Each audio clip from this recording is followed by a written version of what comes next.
this is Zolt. So the reason being for this little video is because there are a couple of things which is worrying the candidates who are going to take the driving practical test. So first thing, you have two questions about the car, so you don't need to be a car mechanic. They are so common, so simple questions. So in front of your driving test, before you fire the engine, the examiner asks you these two questions about out of 19. So the two questions can be like, how would you turn the light on, how would you put the windscreen washer in the windscreen washer tank. So simple, no need to worry about it. When you would see me, I will give you this paper which explain everything with a clear pictures, what you need to do, what you need to know about the car. Okay, so you don't need to worry about it at all, because very simply you can revise at home, and before we're going for your test we're going through 5-10 minutes, so you're not going to wasting your money if you learn it at home. So what is the most important thing about these two questions? If you don't know, if you don't would get confused for any reason, you can't fail your test. Okay, so you can have two minors at the start, which is not the best things to do because you're not impressing the examiner, but you don't need to worry about it because you can't have a serious fault for not knowing the questions. Okay, so bear in mind only two minors what you can get for your questions, and also you don't need to be a car engineer, okay, a car mechanic to sort it out those questions, and I am here and I will help you to clarify some of the question is not totally clear. Alright, then the second one, the new system which has been introduced last year in October, the independent drive. Okay, again you don't need to worry about it at all. Why? Because the independent drive is just a frame of the 10 minutes. Okay, what does it mean? The examiner could say to you on the driving test, for instance, please dear, follow the road sign towards the Birmingham. Okay, and the examiner will be quiet for 10 minutes.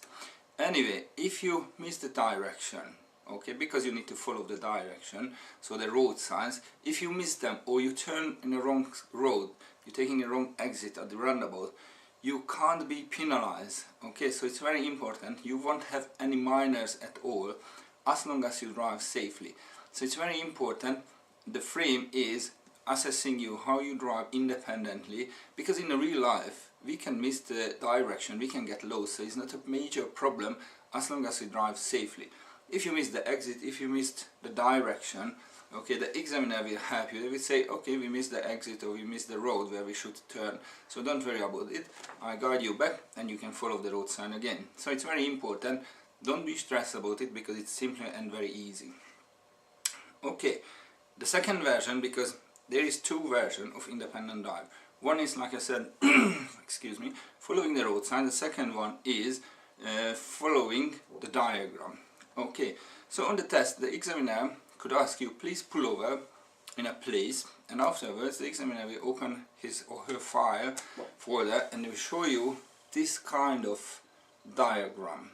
Okay, so it's nothing else, there are three situations, one turn, another turn, and then one use of the roundabout. So the examiner will show you kind of this diagrams, actually two of them. First of all, but one by one. First of all, we'll show you one, okay, and ask you to memorize where you need to go. So at the next 2, 3, 4 junctions, or where do you need to go, okay. So you have to memorize, and the examiner will close the folder and you can carry on.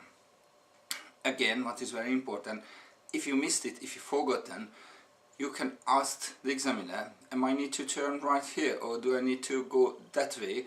So, you know, it is very important, talk to them, they are not your enemy, they are helping you to pass your test, okay? So, you get the information, you will drive 3-5 minutes, one following the diagram. And then you step again and the examiner will show you again another one, and then you need to follow that one as well.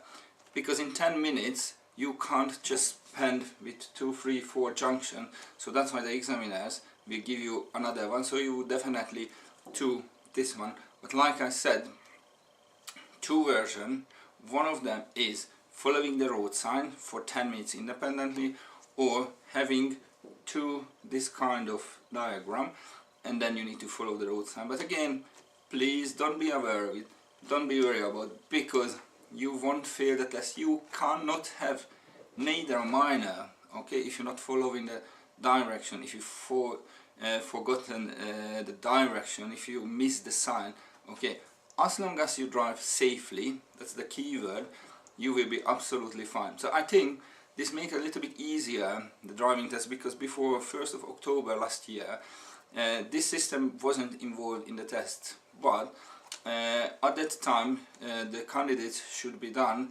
2 reversing exercise. These days, as a reward for this 10 minutes independent drive, you need to be done only 1 reversing exercise out of 6. So I think it makes it easier. And also, my opinion, I all the time teach my my students for the independent drive, because in the real life what's happening, once you pass your driving test, when you're done, for instance, your plus training, afterwards you are going to sit in your car alone, okay? So what you need to do, actually, you need to drive totally on your own and following the road sign, or following your diagram where you need to go, where you need to get in a certain time, okay? So it's very important. It's totally all about the reality, okay? So I hope this kind of information, a couple of seconds, couple of minutes, helped for you to get relaxed and not worry about the test, because it's simple and easy, and they are seriously not your enemy. So you can talk to them, you can ask the question, they repeat it happily for you, where you need to go, where you need to turn left or right. So I wish you a good luck, and I hope we see each other very soon. Alright then, take care, bye bye.